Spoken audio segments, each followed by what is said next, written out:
Om Sahana Vavatu Sahanau Bhunaktu Sahaviryam Karavavahai Tejasvinavadhitamastu ma vidvishavahai. Om Shanti Shanti Shanti.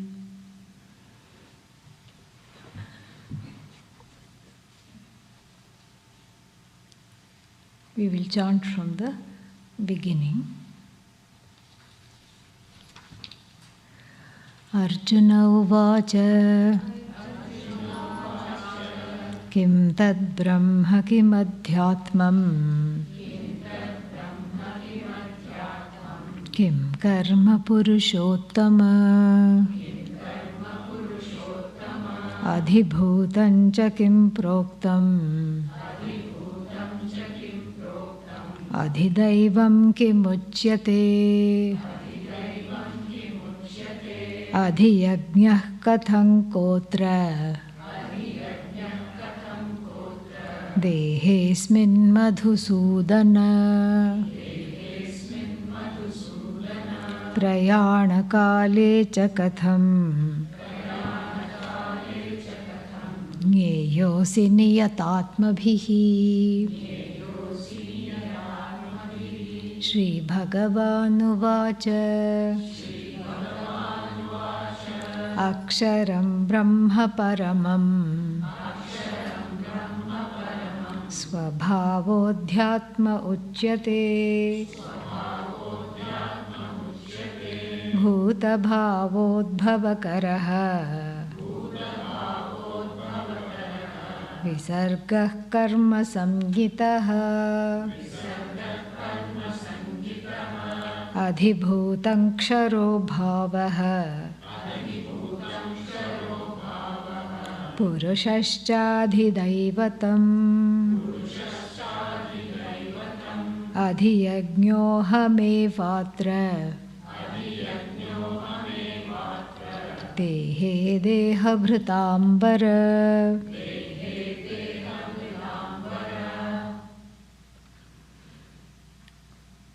Six things were unknown and they were asked in the 8th chapter at the beginning. What are the 6 things? What is Adhiyajna? What is Adhibhuta? What is Adhidaiva? And what is Adhyatma? Then what is Karma? What else? What is Brahman? How can we forget that?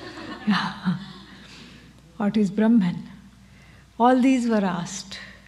And then there was also the 7th thing that was asked for. And what was the 7th thing?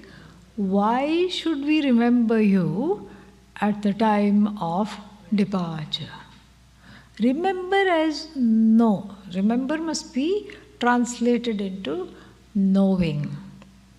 Because as we saw in detail yesterday, it's not easy to remember. Because Bhagavan is not an object. You can remember an object, flower pot. You can remember. But you can't remember, if it's not an object, there is nothing to remember. It's not enclosed by a thought and then committed to memory. And so therefore, there is nothing to remember here, it is something to know. And we saw that in detail. But first, we'll see these 6 things, because the 7th question on why the end of the life connection to Bhagavan is important is going to take some time for the Lord to unfold. So he says, Aksharam Brahma Paramam. Paramam, beyond which there is nothing else. If there is something that is the final thing in the universe, after which there is nothing to pursue, no pursuit itself is not left. There is nothing to pursue, nothing to gain, nothing to want, that is Brahman. In fact, all the pursuits are for Brahman, but we don't know Brahman, so the pursuits keep getting morphed into various things in the universe, such as what? Fame, accomplishments, all kinds of things. It keeps getting morphed into these kinds of quote-unquote pursuits, but really there is only one pursuit. What is the only pursuit? To stop pursuing altogether. But if somebody were to say, but I like pursuing, you just talk to them for a little while longer, then the truth will come out. How difficult it is to fulfill even one desire, and then when there is a gamut of desires, how frustrating it is. So therefore, it is an option. What is the option here? Is to query into the nature of the desirer itself. Is this person who is the desiring person, is this person real? That is the enquiry. If this person is real, then that person should be there, available all the time, sleeping, dreaming, waking. Are you desiring when you are sleeping? No. The desiring person, the wanting person is gone in sleep, and then again emerges in the waking state, and then is again gone in between two desires, people say, or when one is feeling strangely and temporarily a feeling of fulfillment is there, and in that time sometimes the person is not having any desires. So the desiring person comes and goes. I'm not always a wanting person. Fact number one. Fact number two, do I like being a wanting person? If we ask ourselves, what is the honest answer? No. Exactly. No, I don't like being a wanting person. Why? Because there is some way the I, the aham, is allergic to incompleteness. When I have a lot of wants, what happens? I feel incomplete without them. And I don't feel good feeling incomplete. Feeling incomplete, feeling wanting is not a good feeling. There's always something to be done, there is always something to be pursued, there is always something I'm missing out and I want to pursue. Then finally I make up my mind and do something. Then always the nagging feeling, what would have happened if I had done that? Did you do that? No. Then what is the point of thinking about it? But that's how the mind is. So the wanting person is not well liked. I don't like that aspect of myself that is keeping on wanting. How to tackle the wanting person? Two options are there in the beginning. After that, the options go away. The more you know, the fewer the options. So, what is the first option?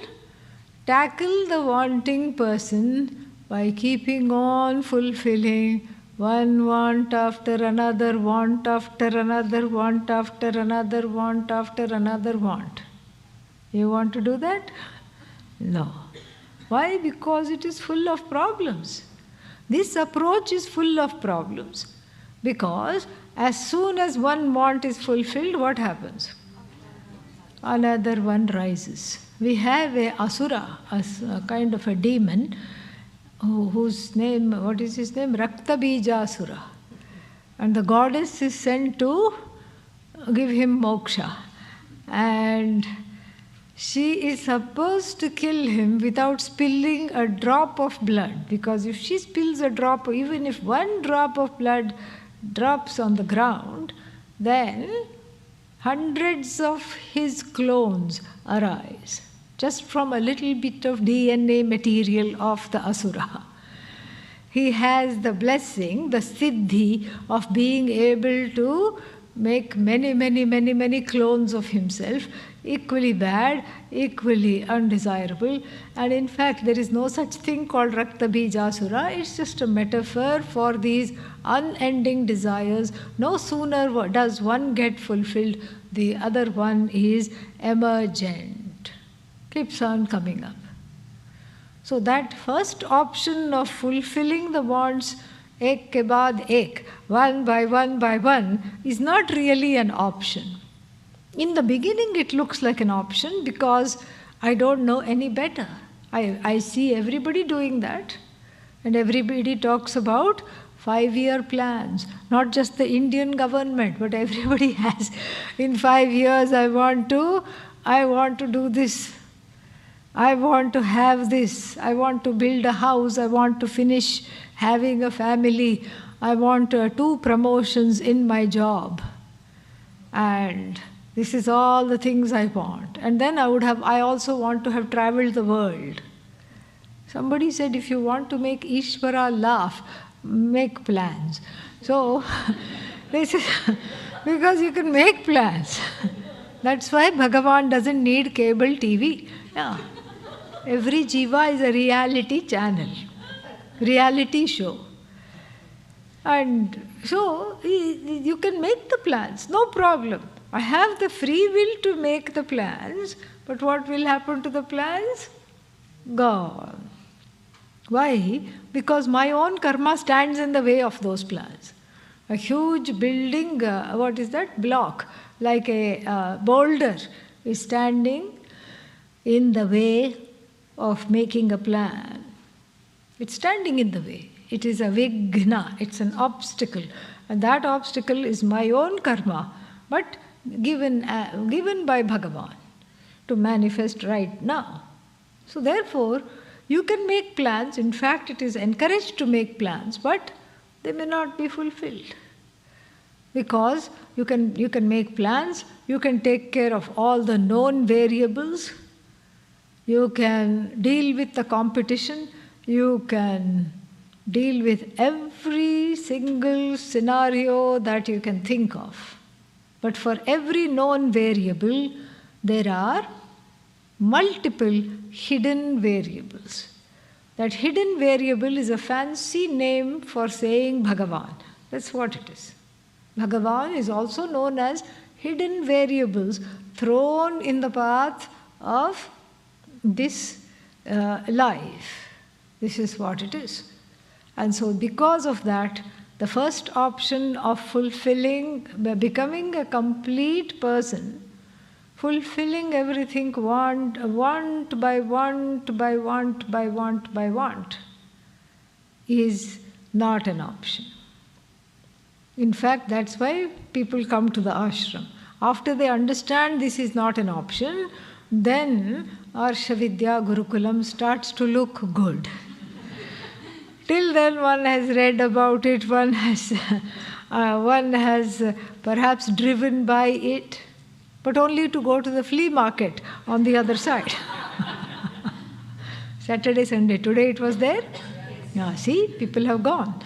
And so, the flea market shines.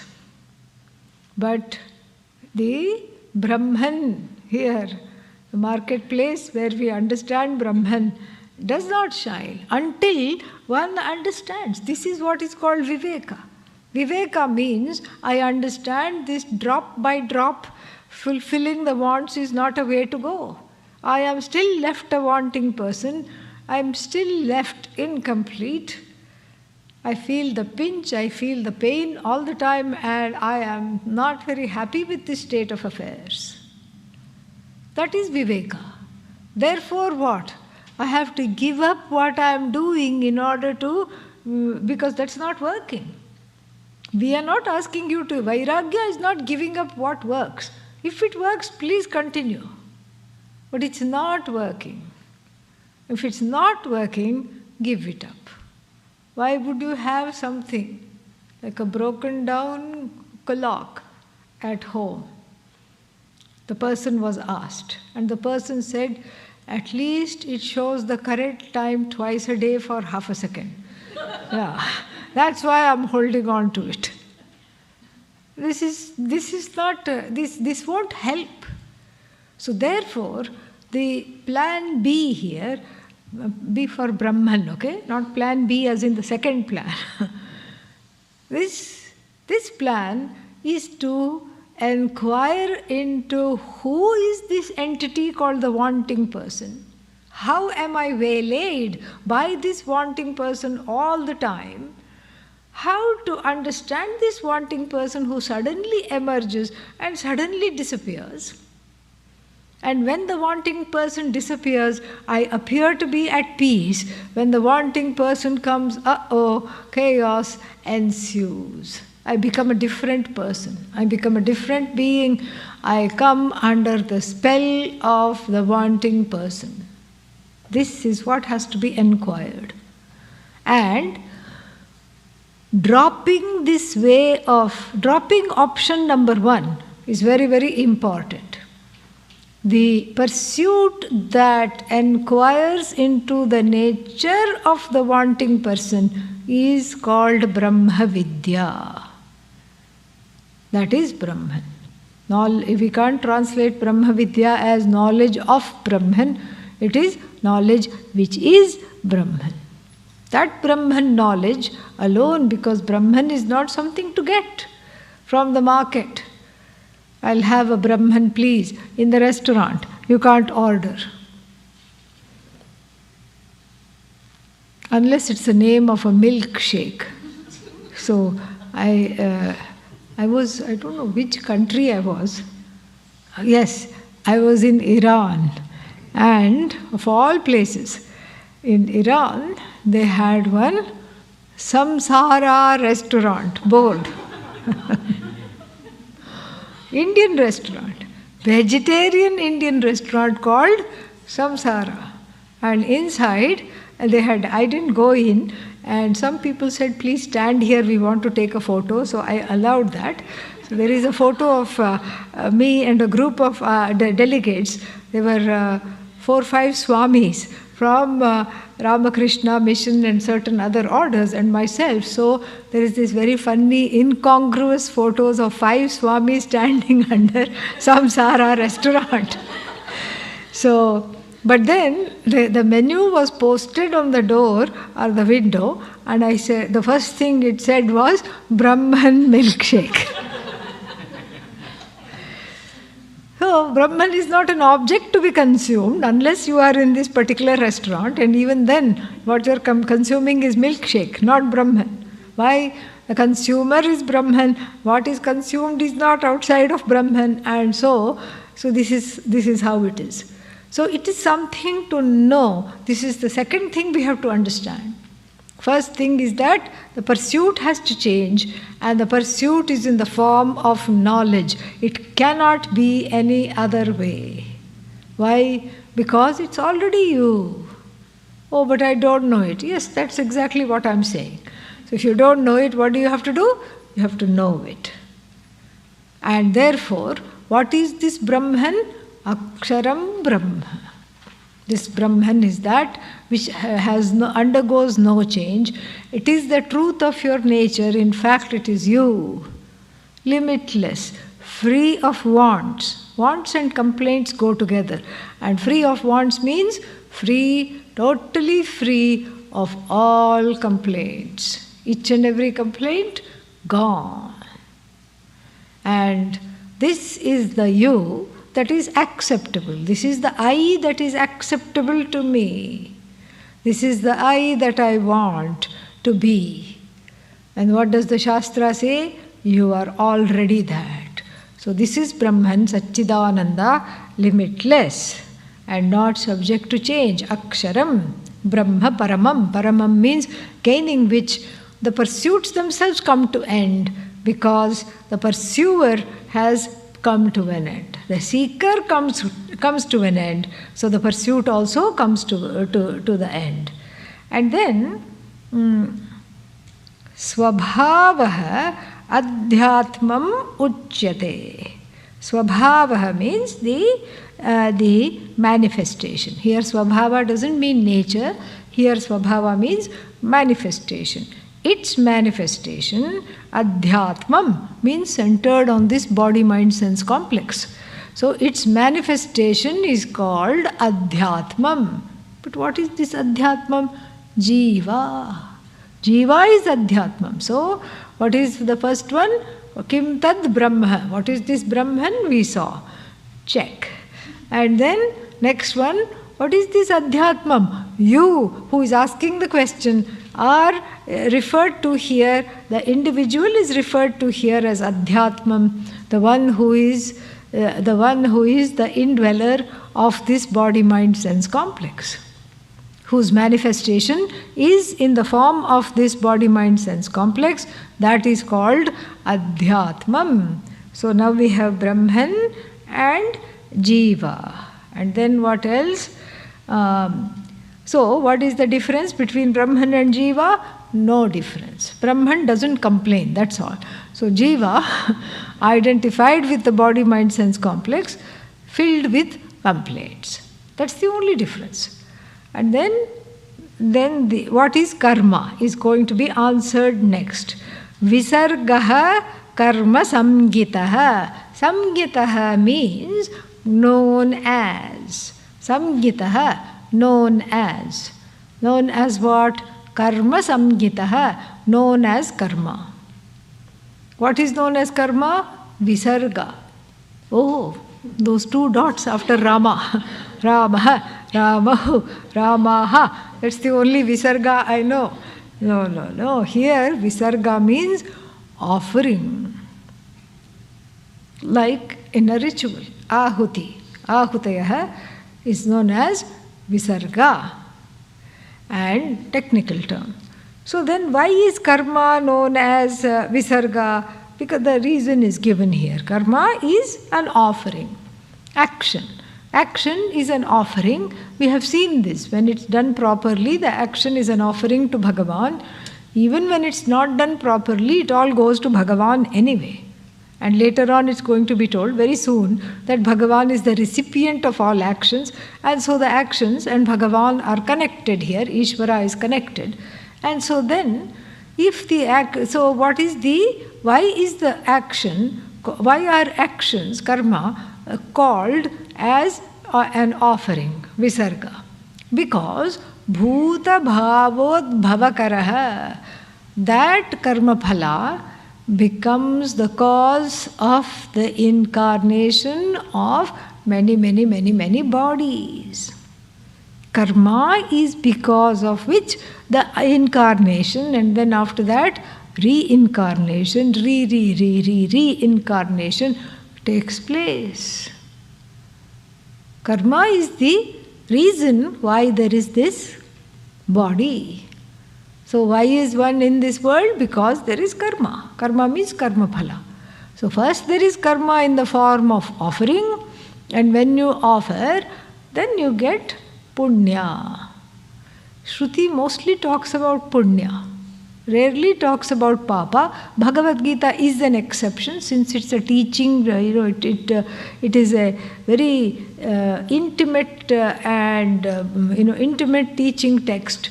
It will talk about papa, but generally the Shruti only talks about sukritam, well done, punya. Even in the Kathopanishad, when it talks about karma, vritam pibantau sukritasya loke. Sukritasya means of good karma. Good karma, cocktail they are drinking. But actually we have to add dushkritasya api. Also bad karma, difficult karma, results of bad karma, also they are, each jiva is experiencing.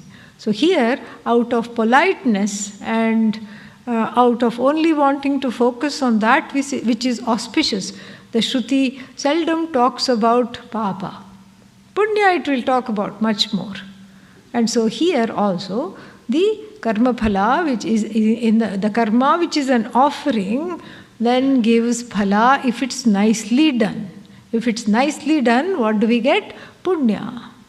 And so you get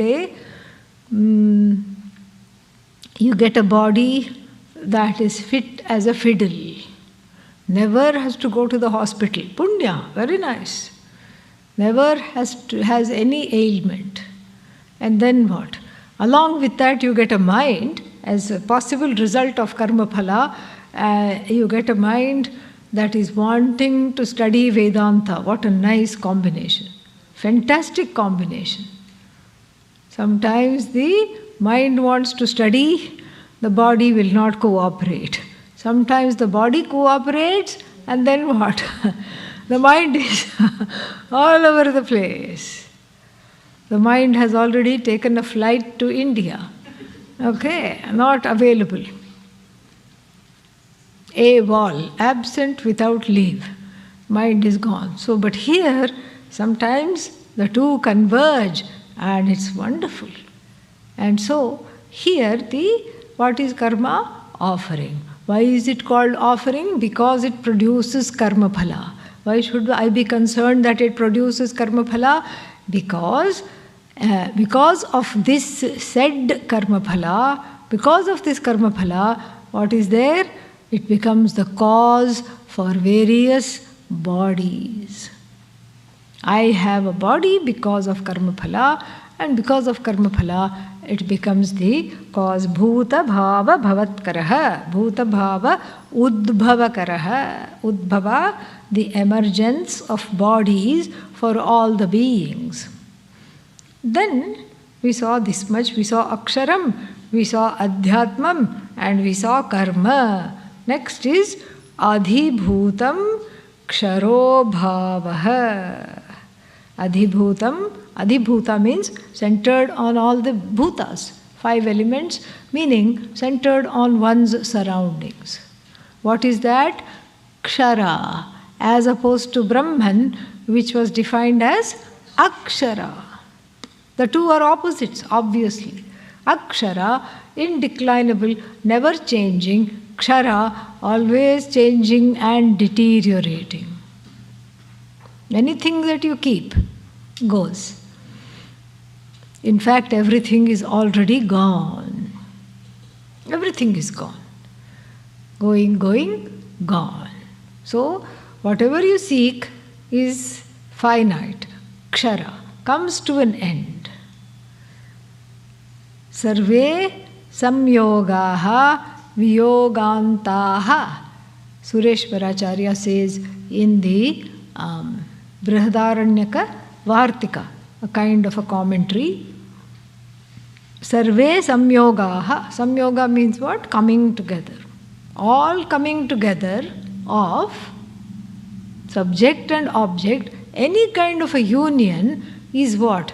Viyogantaha, lasts until it does not.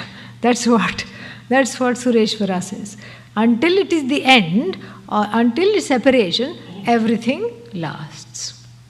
Everything lasts only until it is separated. So, this the sarve sanyogaha viyogantaha, because they are all subject to end. So, adhibhuta, things centered on one's surroundings are what? They are ksharaha bhavaha adhibhutam. Their bhava, their swarupa is subject to decline. Adhibhuta. And then purushaha cha adhidaivatam. Adhidaivatam means what? That which is centered on the devatas.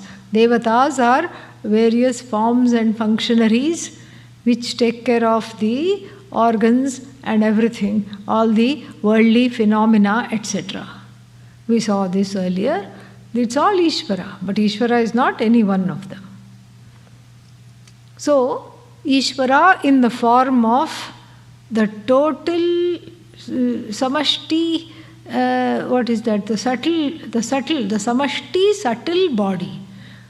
The total subtle body is called Hiranyagarbha. It's subtle because it is not very obvious. But Hiranyagarbha is a power that is in charge of all the presiding deities. Ishvara in the form of Hiranyagarbha.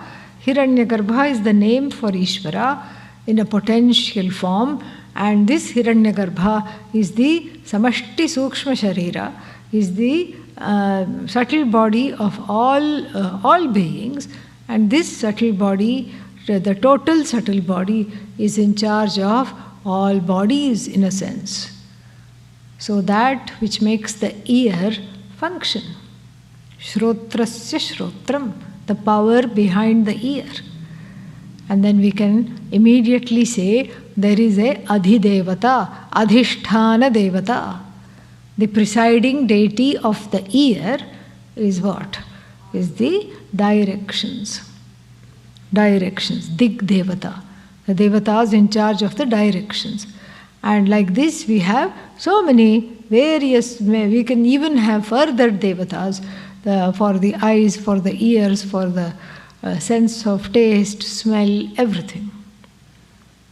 And for the feet it is Vishnu, because the word Vishnu means all pervasive.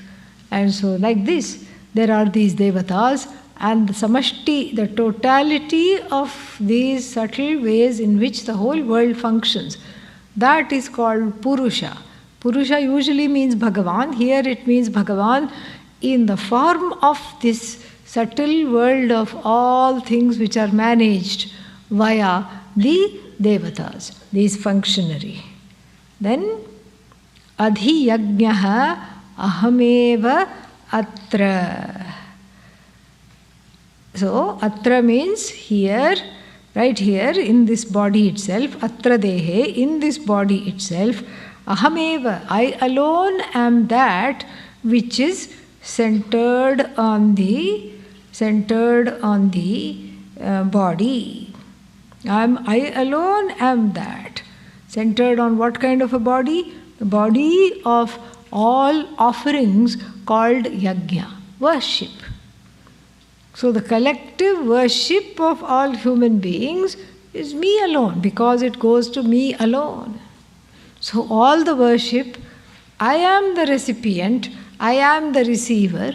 Somebody may say, I only am worshipping Allah. Doesn't matter. Let them call it Allah.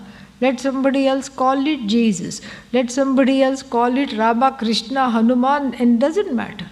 It goes to me alone. Me means the one that is without form, without name, the recipient of all worship, all offerings. This is what I am. And this is my nature. And this is me alone. And here he addresses Arjuna in a very nice way. What is that? Deha bhritambara. The one who is the most exalted out of all the people who are embodied. Then so these are all the 6 things are answered. And why are these 6 things important? The 6 things are important because it was previously said that the person who knows Brahman knows all these 6 things, it was said. The Brahmajnani knows these 6 things. This was said, and so that's why it is important, because I also want to know what the Jnani knows. And so Arjuna was confused about why they have these new names. I told you the reason. Why do they have all these new names? Wake up, yes. So that everybody is like, what?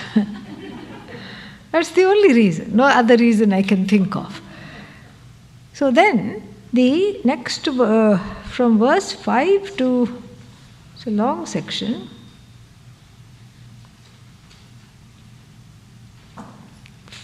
probably until 14.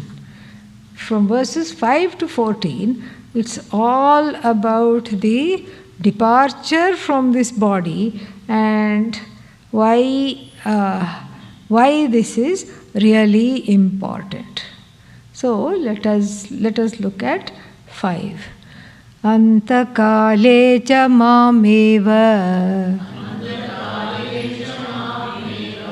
smaran muktva kalevaram yav prayati samadbhavam yati nastyatra samshayah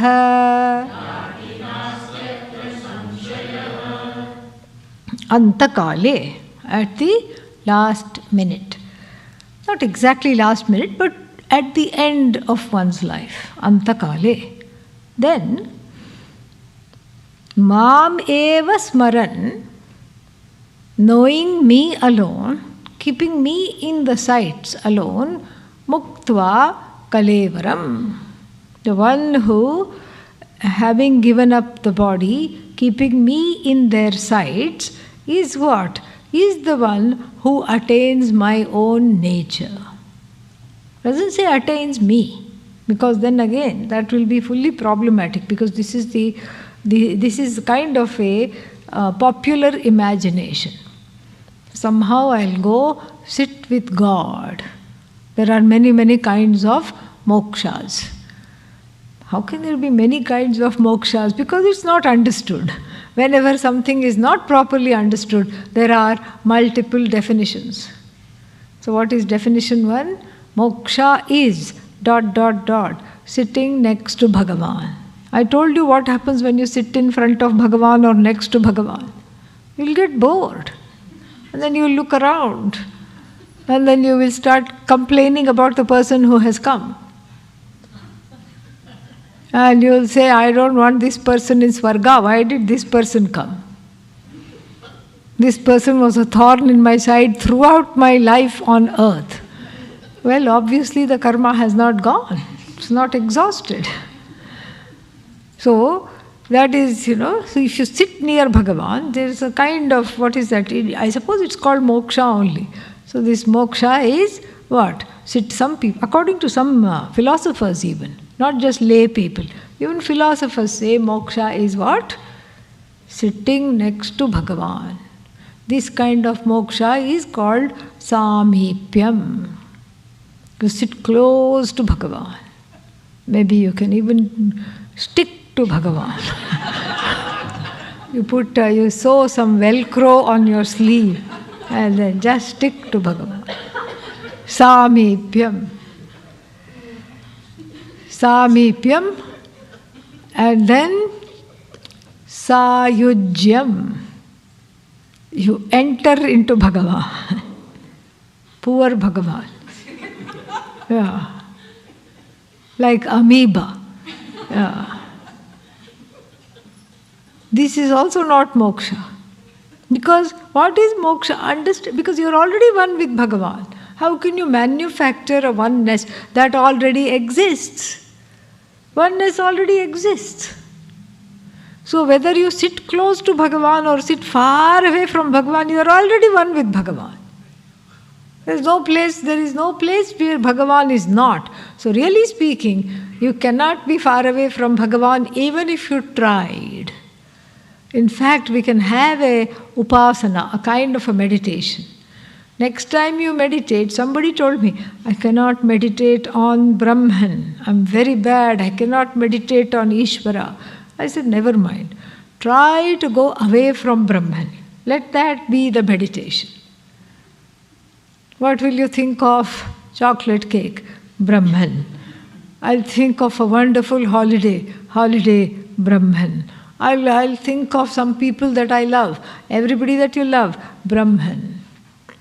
I'll think of a wonderful place that I want to go settle, Brahman. Everything is Brahman. You try getting away from Brahman, see how far you will go. How far will you go? Not very far. So this is what it is. So these various kinds of manufactured mokshas, somehow, Sannidhyam, what is that? Samipyam, Sayujyam, Sannidhyam, sitting in the lap of Bhagavan, something like that. And so like this, there are 4 kinds. I don't even remember the 4th one. Yeah, Sarupyam. So you sit there and then look like Bhagavan, okay? Somehow you share some, what is that called? Attributes in common. These are all not moksha. Why are they not moksha? Because they are manufactured states of being. How long can you sit close to Bhagavan? Until you want to go to the bathroom. That's all. Then you have to get up. You have to say, excuse me, I'll be back. Bhagavan doesn't have to go to the bathroom. That's why it is Bhagavan. Bhagavan will continue sitting there. Then you get hungry. You come back, sit for some more time. And Bhagavan says, have a sandwich. You tell Bhagavan, is there a sandwich? Where should I go? Then you have to go to eat. Then you get bored. Then you get a phone call. You don't want to disturb Bhagavan, so you take the phone call out somewhere. This makes no sense at all. There is no Bhagavan other than you. Oh, but you just told us earlier you have to forge a relationship with Bhagavan. Yes, that is from the empirical standpoint. In order to understand this very thing, to qualify to understand this very thing, this was told earlier. In the earlier class, it was told one has to forge a relationship because there are many obstacles to understanding this. But the knowledge is this. There is no Bhagavan other than you. Whatever you go sit next to is Bhagavan. And whatever you experience is Bhagavan. Experiencer is Bhagavan. Object of experience, Bhagavan. Everything is Bhagavan. So what is moksha? Understanding this. Not going places. But still, that myth of going places is the first myth, that there are 4 kinds of moksha. There cannot be 4 kinds of moksha or 10 kinds of moksha. Moksha means dropping this misapprehension that I am away from Bhagavan, I am away from the universe, I am away from myself. Jiva Jagat Ishvara. That is the teaching, that is the story, not anything else. That is the story that has to be understood, assimilated. And so, the person, and then there is another myth that I will go sit in, if I am a worshipper of Vishnu, where will I go? Vaikuntha. And then if I am a worshipper of Shiva, I will go to Kailasa. All these are abodes. Fine, you can have them for bhavana, worship, devotion, no problem. It doesn't take long for Bhagavan to just create and sit in one Vaikuntha just to please you, no problem. It's a show. But to think that Bhagavan is only in Vaikuntha is the problem, then Bhagavan becomes Mr. Vishnu. Pujya Swamiji used to always joke. And who is this? This is Bhagavan's email address, vishnu@vaikunt.org. He would say that. Pujya Swamiji would joke. It's not a place. If it is talked about as a place in the Puranas, etc., it is just to wrap the mind around and enjoy the story for the sake of developing bhakti. But from the standpoint of the teaching, it is not a place. But yet, the Shastra says, okay, there are many kinds of places that you go and visit after death based on your karmic profile. You have a karmic profile. And in that karmic profile, how much papa, how much punya, where you go first, where you go last is all there.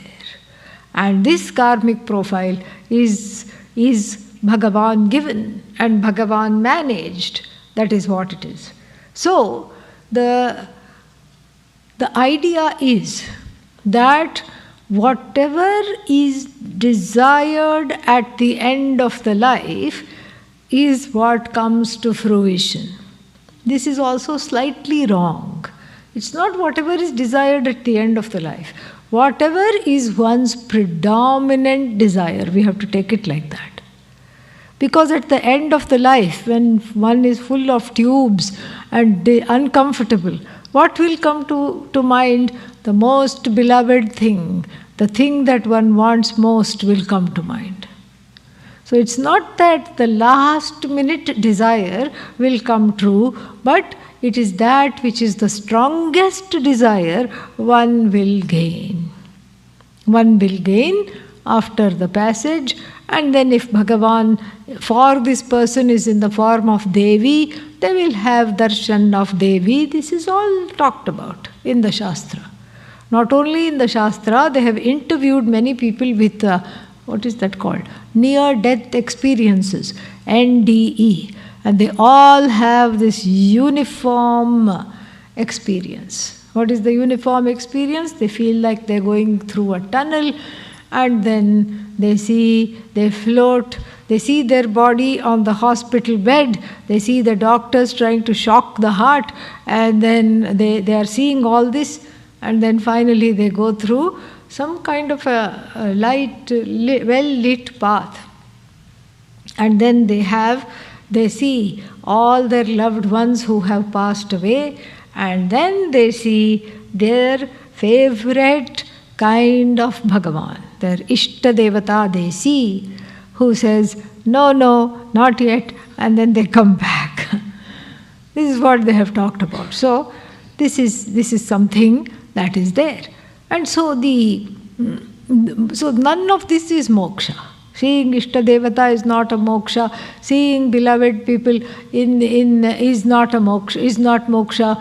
So going here, going to this loka, that loka is not moksha.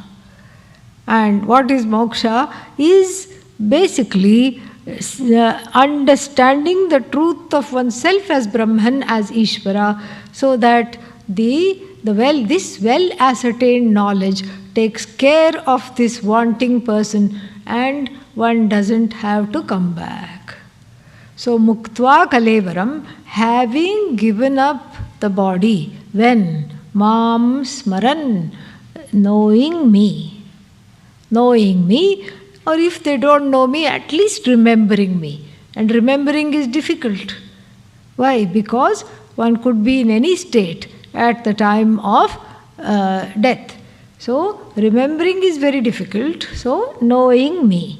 And then, so the one who does this, yaha prayati, the one who departs, prakarshena yati.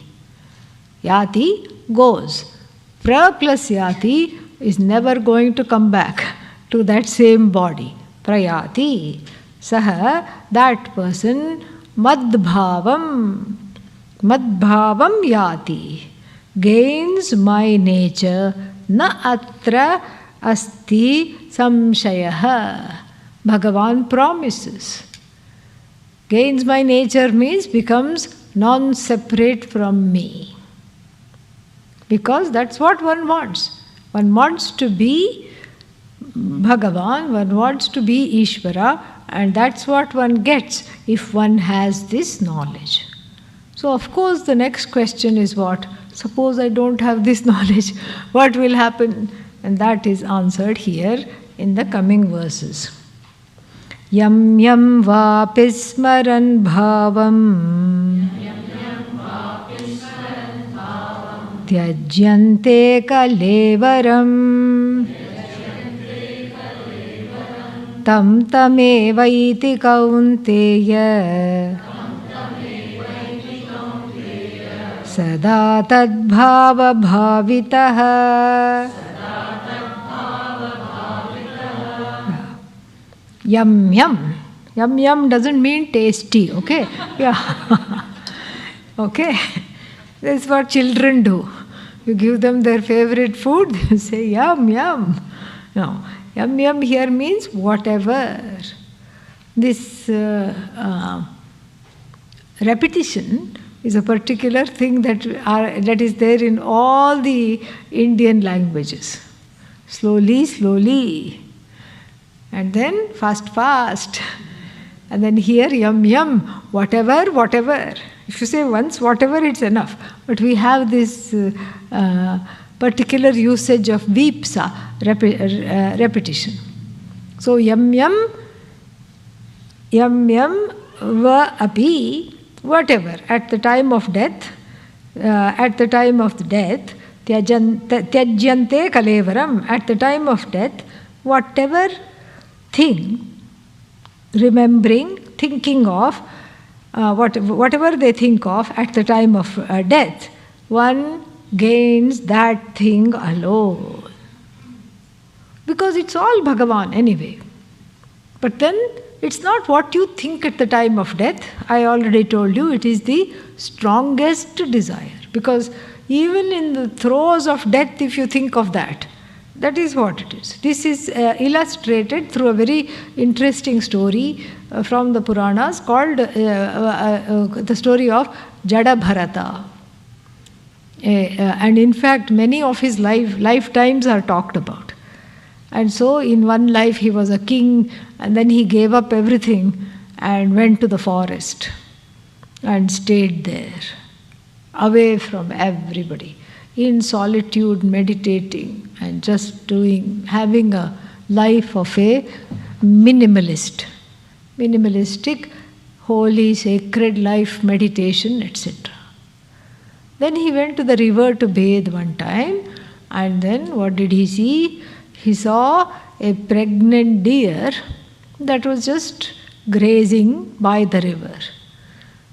A hunter was there, and he shot the gun or the arrow, but then that noise shocked the deer, the pregnant deer, and then it gave birth to the baby. It either shocked the deer or hit the deer, I forget, doesn't matter. But the point is, having given birth to the baby, the mother deer died. Out of shock, she went into labor and gave birth to this baby. Helpless baby by the river bank. Who can leave it like that? Very lovingly, he scoops it in his arms, brings it back to the ashram, makes a makeshift, some little container for it to drink milk, and then now he has to go out and get things for it, makes it a bed, keeps it warm, keeps it on his chest in cold wintry days so that it doesn't miss its mother and die away. Then he grows very, very, very attached to the deer. Cannot be without the deer. First it was for the sake of the deer. That's why it's called deer, because it became very, very dear to him. And so, first it was for the sake of the deer. Oh, what will happen? Oh, it's not eating. Oh, it is sick, motherless thing, poor thing. First it looked like it was for the sake of the deer. Afterwards, it was for his own sake. As we have seen, nothing is for the sake of anyone else. And he became fonder and fonder and fonder of the deer. The deer is a wild animal. It's not supposed to be kept as a pet like a dog or a cat. And so as the deer grew up, it started to go out in the forest. And he was just so anxious. Oh, we always ate together, and it's gone. And he stopped eating till the deer came back. Sometimes it would come back in the afternoon. Sometimes it would come back at the end of the day. Sometimes it would not come back at all. It would stay somewhere overnight and come in once in 2-3 days. And one time, after it was fully grown, it left. It did not come back at all. And this fellow pined for the deer, died. Probably died not because of pining, but because of starvation. But the deer was in his mind, didn't eat, waited for the deer to come, did not eat, was sad, died of starvation, sorrow, etc. And then as a result, what? Next life he was born as a deer. This is what is indicated here. This is what is indicated. Next life he had to have, as a deer, finished that prarabdha, and then he became a saint par excellence, so much so that he would not even move around. He was just in one place because he did not see the reason why he should move. Oh, in order to eat, why should I eat? In order to live, why should I live? He was so knowledgeable. And he had complete self-knowledge. And that's why he earned the epithet Jada Bharata. Jada means like a log. He was lying achetana, as though he was insentient. Wouldn't speak, wouldn't move around, was just in one place, very scholarly, erudite, and had self-knowledge. So like this, whatever one obsesses about, then that is what gets the one's mind gets fixated on that. And it's very easy to get fixated on like, for example, for Jada Bharata, it was the deer. Or it could be the dog, or the cat, or another person, or an object. Sometimes people are very much in love with certain objects. Pujya Swamiji went to Bhiksha in somebody's house once. And then the lady of the house, first, two people came and they rolled up the carpet that was there near as soon as we entered the front door. They rolled up the carpet. And then Pujya Swamiji thought, and everybody thought, oh, maybe some Pada Puja or something they are bringing. Then the lady of the house came and greeted him. And then Pujya Swamiji never let these kinds of things go. What about this carpet? What happened? Oh, Swamiji, it is 11:30, 11:45. The sun will come. Persian carpet. And it will fade. That was the thought. When she is receiving a sacred person at the door, the holy Swami is at the door, and what she can think of is carpet. The heart is given away to the carpet. So next life, carpet.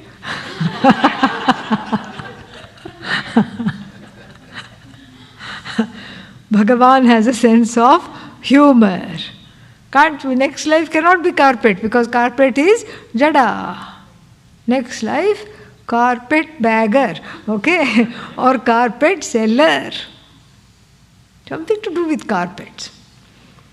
And so this is why one is very careful, because see, Antakala means you can't say, oh, that's later. I can do whatever I want now, because Antakala, who cares? Because right now is what is important. But you don't know when the Antakala is.